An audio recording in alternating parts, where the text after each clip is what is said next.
Bien, continuamos en Cadena de Valor con la cobertura de lo que fue la jornada de actualización técnica en el cultivo de soja concretada en el INTA Marcos Juárez.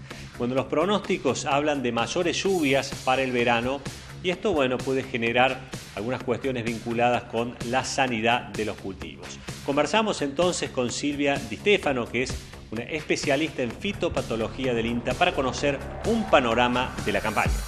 Básicamente lo que vamos a hablar es un poco hacer un panorama de lo que pasó la campaña anterior, que fue una campaña bastante atípica en base a que faltó mucha agua en muchas zonas del país. Tuvimos una gran sequía y después un fuerte temporal al final de la campaña que afectó mucho a aquellas hojas que todavía no habían podido cosecharse, por lo cual, bueno, la calidad de semilla también se vio muy afectada. Como fue una campaña típica, básicamente lo que nosotros llamamos enfermedades de fin de ciclo, que son las que se controlan con fungicidas foliares, prácticamente los fungicidas no tuvimos mucha respuesta de rendimiento y las enfermedades no progresaron como progresaron en otras campañas.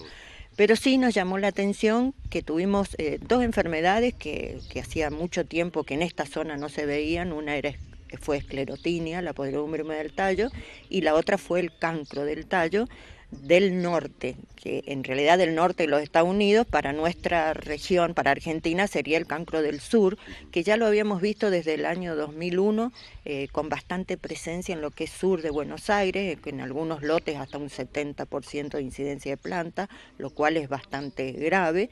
Y acá en la zona siempre lo veíamos como plantas muy aisladas, como algo anecdótico. Lamentablemente esta última campaña, hacia el mes de marzo, empezamos a ver lotes con bastante número de plantas enfermas, tal así que el mayor lote que vimos fue en la zona de Corral de Bustos, que llegó casi a un 40% de plantas muertas, que por suerte la pérdida no fue tan grave porque apareció muy hacia el final del ciclo, casi junto con la madurez del cultivo, entonces en muchos productores pasó totalmente desapercibido.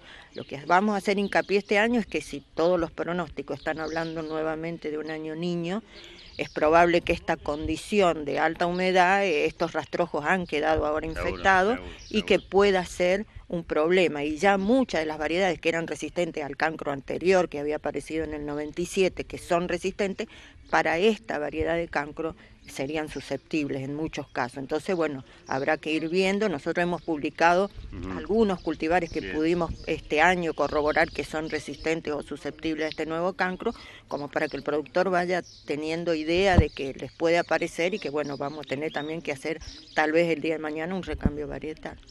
Bien, ¿qué características, de qué manera lo puede observar el productor cuando hace el monitoreo? Lo que pasa es que el cancro ingresa, o sea, este cancro tiene la particularidad que necesita bastante humedad o lluvias frecuentes y temperaturas frescas. Este año evidentemente ha entrado en el mes de diciembre, después tiene un largo periodo donde no vemos síntomas. Pasan, por ejemplo, entre 40 y 45 días y ahí se empiezan a ver pequeñas puntuaciones sobre los tallos, como pequeños cancros, que con el tiempo empiezan a alargarse, toman toda la planta, la médula queda de un color rojizo muy característico, casi ahuecada, y se extiende el cancro a lo largo y termina matando la planta. Mientras más temprano ingresa, si me ingresa en un estado muy vegetativo, probablemente en floración ya voy a empezar a ver síntomas. Si ingresa en floración, lo voy a ver, como pasó este año, casi en madurez.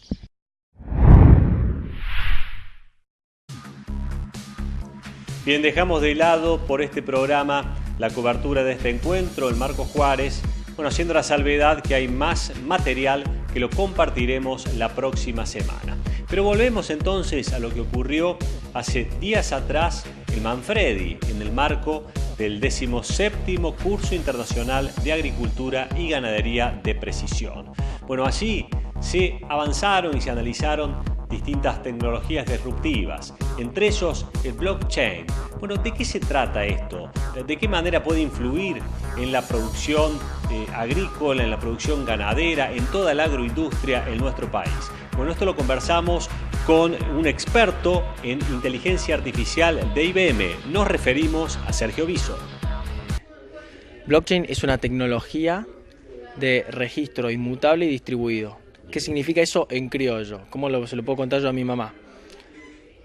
me junto en un café con vos, por ejemplo el domingo a la tarde nos sentamos a resolver el crucigrama del diario.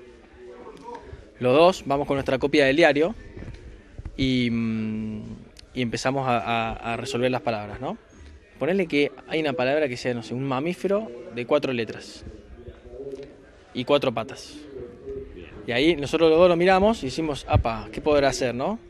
Puede ser vaca, puede ser toro, puede ser gato.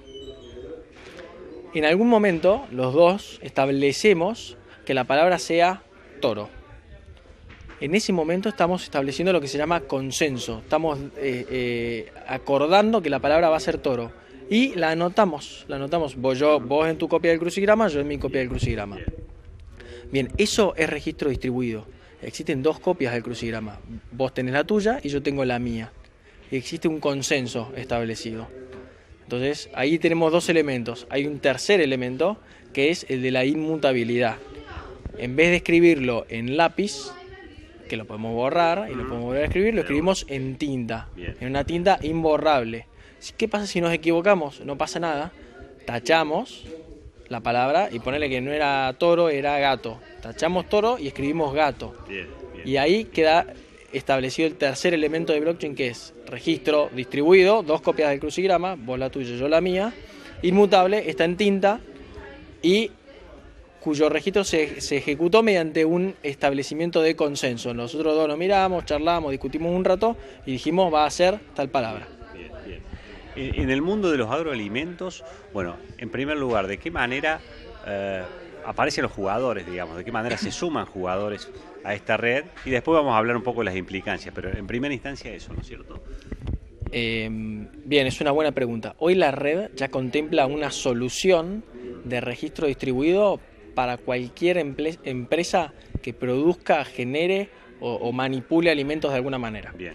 ¿No? Entonces, ¿cómo se sumen? Cadena completa, desde la producción primaria, incluso hasta de la genética. Totalmente. Incluso hay algunos temas en los que no necesariamente son alimentos, qué sé yo, una bodega hace vino, ¿no?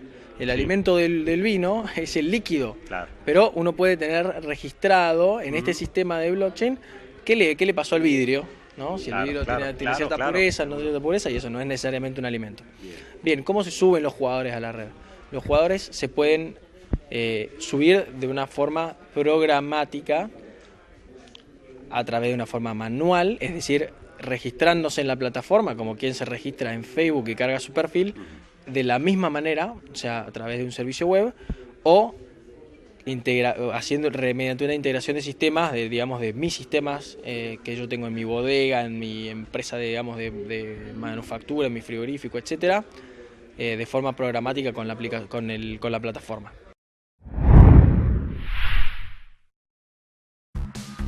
Y tal vez la pregunta que muchos se realicen en torno a este tema: ¿qué impacto, qué consecuencias puede tener en el sector agroalimentario? El impacto para economías como la nuestra, que somos netamente exportadores, es enorme. Enorme, ¿por qué? Pues nosotros podemos, mediante un esfuerzo muy chico, transparentar la operación de toda una cadena agroindustrial, transparentarla de cara al mundo, descomoditizar el commodity y hacer valer lo que nosotros creemos que nos hace valer nuestra fuente de competitividad en el mercado internacional. Los países que son importadores, los que nos compran, eso lo reconocen, y lo reconocen mucho, porque hay algún problema y se les cae un proveedor, por ejemplo, de Brasil, ¿no? De carne, que fue lo que ocurrió este año en Europa. ¿A quién le van a comprar carne cuando se cae la carne de Brasil?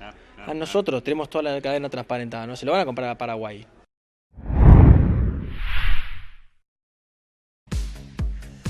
Y bien, antes del cierre de este bloque vamos con una noticia que tiene que ver con la Cámara Argentina de Fabricantes de Maquinaria Agrícola, que a partir de un acuerdo con la Fundación Mediterránea realizará un relevamiento nacional de esta industria.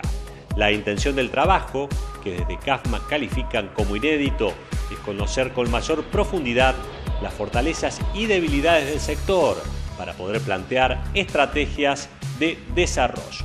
Bien, entonces con este último tema vamos rápidamente al encuentro de la publicidad. Enseguida regresamos.